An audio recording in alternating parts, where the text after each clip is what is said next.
जी के जन्म दिवस पर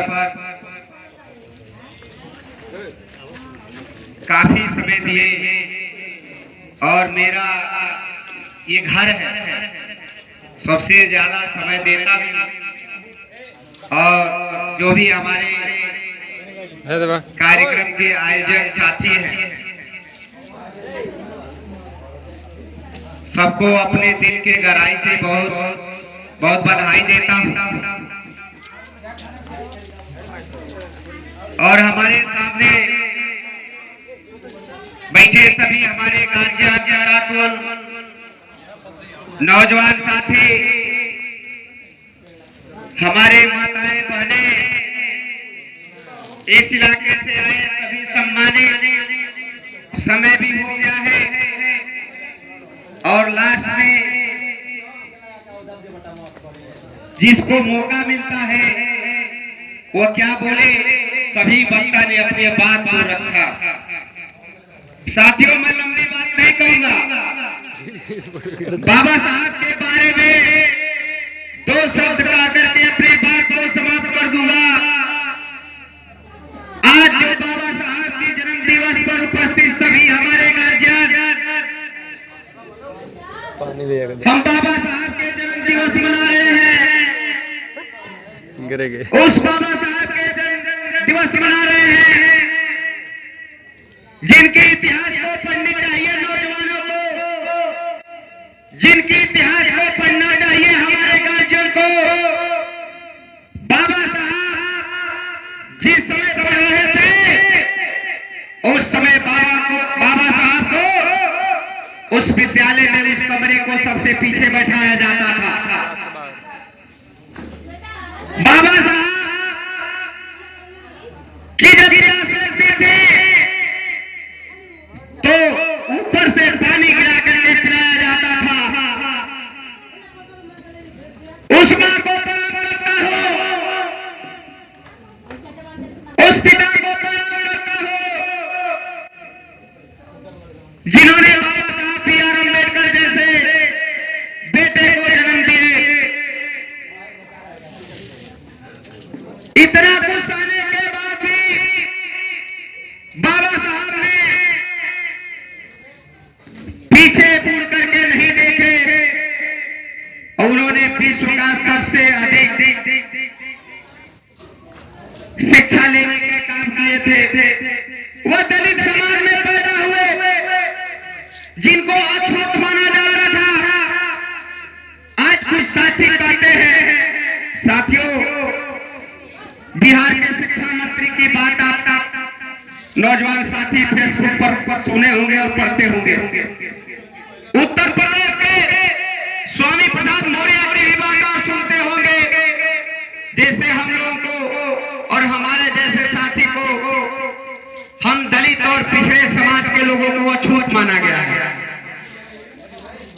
हमें अछूत मानी गई, हमें शूद्र बनाया गया, हमें अपने बगल में नहीं बैठाया जाता था। आखिर बाबा साहब ने हिंदू धर्म क्यों छोड़ा? क्यों कहा कि जिस धर्म में छुआछूत हो वह धर्म बेकार है, उस धर्म के साथ हम नहीं जा सकते।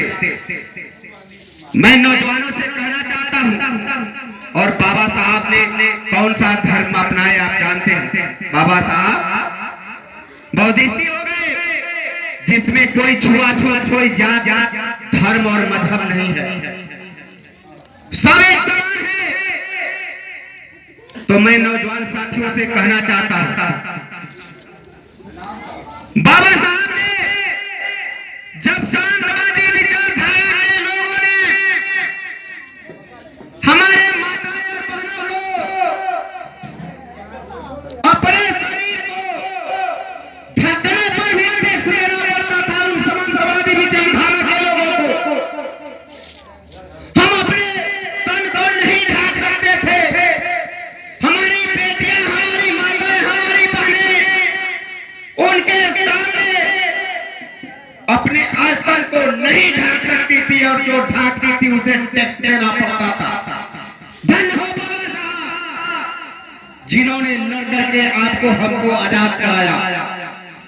उस बाबा साहब को याद करना चाहिए। यहाँ बैठे सभी लोगों से कहना चाहता हूँ, बहुत से वक्ता आए अपनी बात कह करके चले गए। मुख्तार भाई बोल रहे थे, छोटे लाल भाई गीत गा रहे थे, तमाम हमारे साथी चले गए। साथियों, किसी ने गीत के माध्यम से बताया, किसी ने कुछ कहा। आज देश में हो क्या रहा है, क्या हो रहा है? अगर की साइकिल की पहिया, अगली पहिया बाबा साहब B.R. अम्बेडकर है, तो पिछली सही साइकिल की पहिया डॉक्टर APJ अब्दुल कलाम साहब। याद कर लेना, इस देश में जाति और धर्म मजहब के नाम पर हमें शोषित किया जा रहा है, हमें सताया जा रहा है और बड़े चलाकी से दलित और पिछड़े समाज के आरक्षण को समाप्त किया जा रहा है। बाबा साहब के लिखे संविधान को मिटाया जा रहा है। हम अपने घर में बैठे हैं, कभी आप विचार करते हैं बाबा साहब ने कितनी बड़ी ताकत आपको दिए? बाबा साहब ने आपको वोट देने का अधिकार दिए।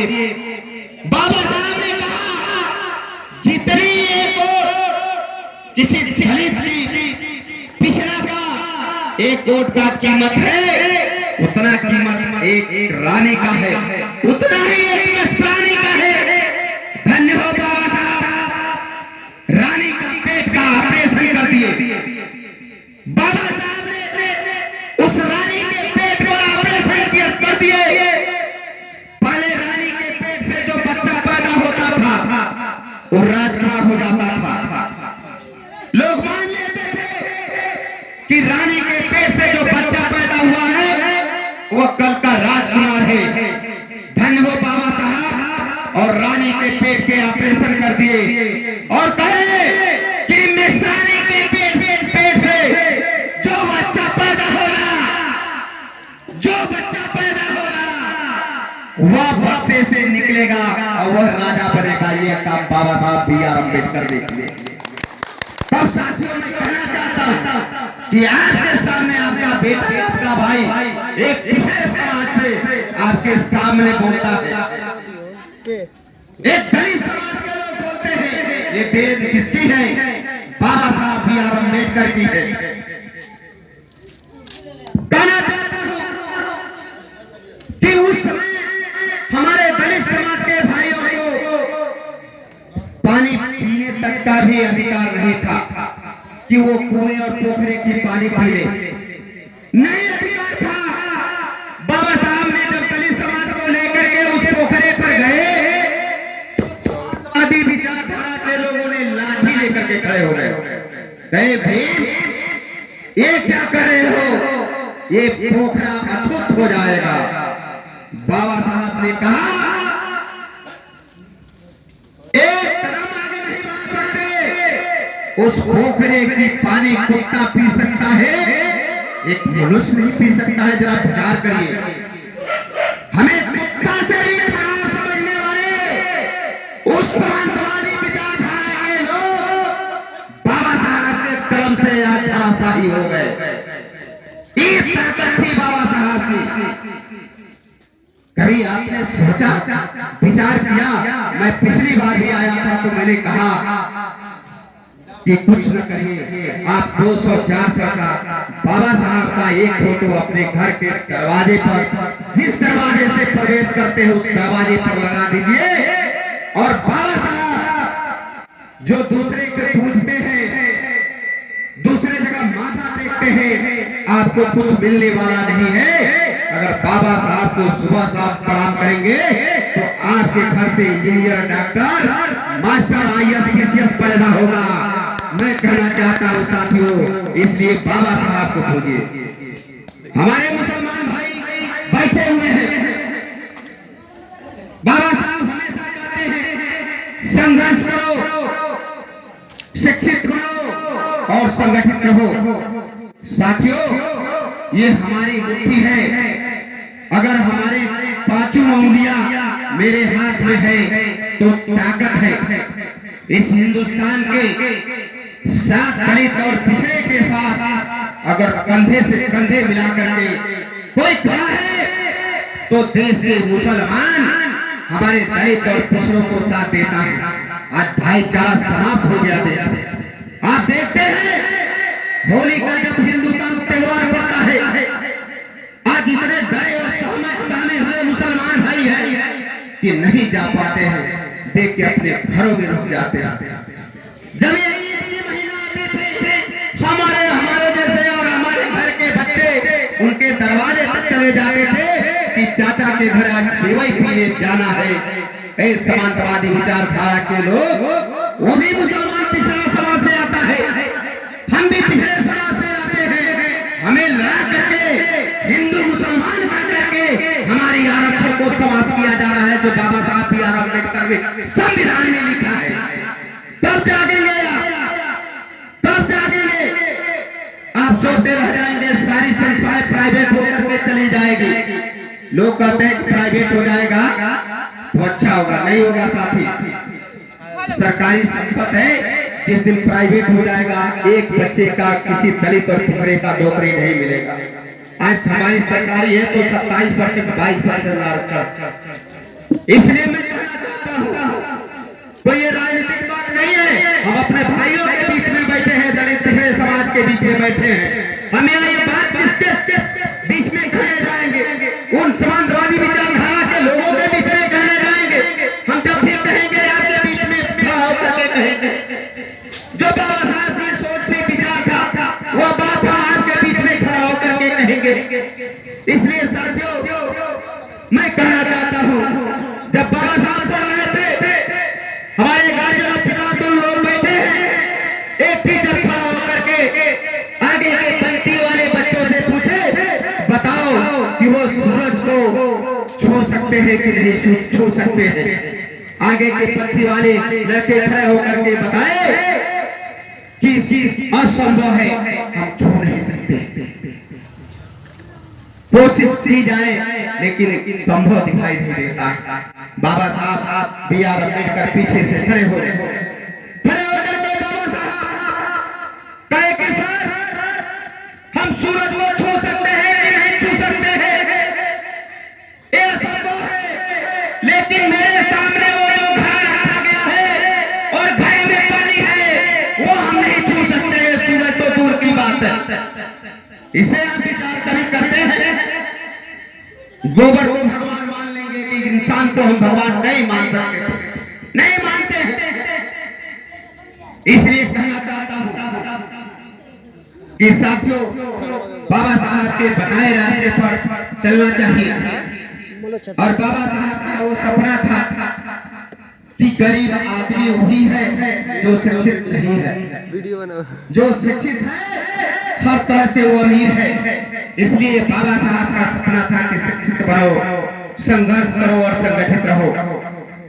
तो मैं इस कसरवाती भाई से कहना चाहता हूं कि आप अपने बच्चों को शिक्षित बनाइए।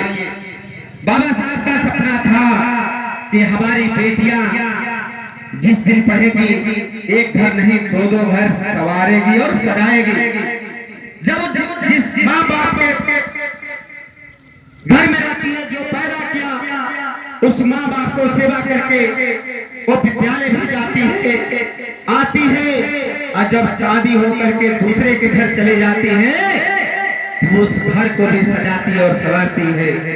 इसलिए मैं कहना चाहता हूँ कि मेरे गार्जियन, मेरे माता और पिता, इस इलाके के साथियों, आप एक रोटी कम खाइएगा। आज शपथ लेकर के जाइएगा कि सत्यदेव यादव एक कमजोर और पिछड़ा दलित समाज से आने वाला, दलितों को बात करने वाला